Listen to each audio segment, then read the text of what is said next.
नवा अध्याय। लिंग पूजन का महत्व। नंदिकेश्वर कहते हैं, ब्रह्मा और विष्णु भगवान शिव को प्रणाम कर चुपचाप उनके दाएं बाएं भाग में खड़े हो गए।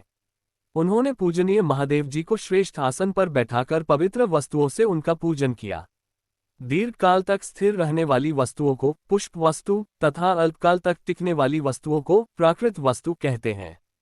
हार, नूपुर, कियूर, किरीट, मणिमय कुंडल, यज्ञोपवीत, उत्तरीय वस्त्र, पुष्पमाला, रेशमी वस्त्र, हार, मुद्रिका, पुष्प, तांबूल, कपूर, चंदन एवं अगरू का अनुलेप, धूप, दीप, श्वेत छत्र, व्यंजन, ध्वजा, चंवर तथा अनेक दिव्य उपहारों द्वारा, जिनका वैभव वाणी और मन की पहुंच से परे था, जो केवल परमात्मा के योग्य थे, उनसे ब्रह्मा और विष्णु ने अपने स्वामी महेश्वर का पूजन किया।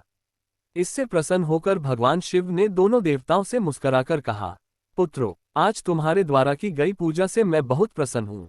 इसी कारण ये दिन परम पवित्र और महान होगा। ये तिथि शिवरात्रि के नाम से प्रसिद्ध होगी और मुझे परम प्रिय होगी। इस दिन जो मनुष्य मेरे लिंग अर्थात निराकार रूप की या मेरी मूर्ति अर्थात साकार रूप की दिन रात निराहार रहकर अपनी शक्ति के अनुसार निश्चल भाव से यथोचित पूजा करेगा, वह मेरा परम प्रिय भक्त होगा।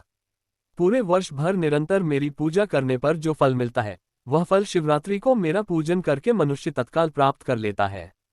जैसे पूर्ण चंद्रमा का उदय समुद्र की वृद्धि का अवसर है, उसी प्रकार शिवरात्रि की तिथि मेरे धर्म की वृद्धि का समय है।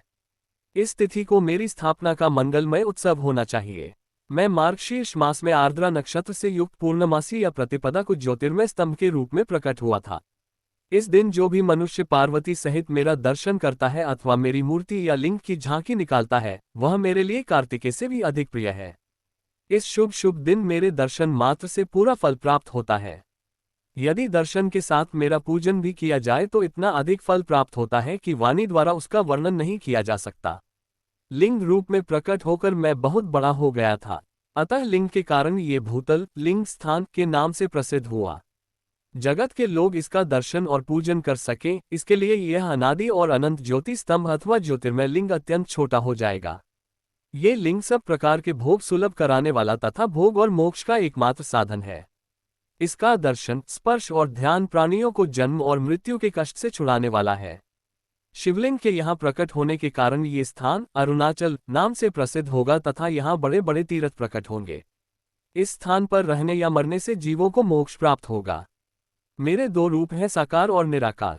पहले मैं स्तंभ रूप में प्रकट हुआ, फिर अपने साक्षात रूप में। ब्रह्मभाव मेरा निराकार रूप है तथा महेश्वर भाव मेरा साक्षात रूप है। ये दोनों ही मेरे सिद्ध रूप हैं। मैं ही परब्रह्म परमात्मा हूँ। जीवों पर अनुग्रह करना मेरा कार्य है। मैं जगत की वृद्धि करने वाला होने के कारण ब्रह्म कहलाता हूँ। सर्वत्र स्थित होने के कारण मैं ही सबकी आत्मा हूँ। सर्ग से लेकर अनुग्रह तक जो जगत संबंधी 5 कृत्य हैं, वे सदा ही मेरे हैं। मेरी ब्रह्मरूपता का बोध कराने के लिए पहले लिंग प्रकट हुआ, फिर अज्ञात ईश्वरत्व का साक्षात्कार कराने के लिए मैं जगदीश्वर रूप में प्रकट हो गया। मेरा सकल रूप मेरे ईशत्व का और निष्कल रूप मेरे ब्रह्मस्वरूप का बोध कराता है। मेरा लिंग मेरा स्वरूप है और मेरे सामीप्य की प्राप्ति कराने वाला है। मेरे लिंग की स्थापना करने वाले मेरे उपासक को मेरी समानता की प्राप्ति हो जाती है तथा मेरे साथ एकत्व का अनुभव करता हुआ संसार सागर से मुक्त हो जाता है। वह जीते जी परमानंद की अनुभूति करता हुआ शरीर का त्याग कर शिवलोक को प्राप्त होता है, अर्थात मेरा ही स्वरूप हो जाता है। मूर्ति की स्थापना लिंग की अपेक्षा गौण है।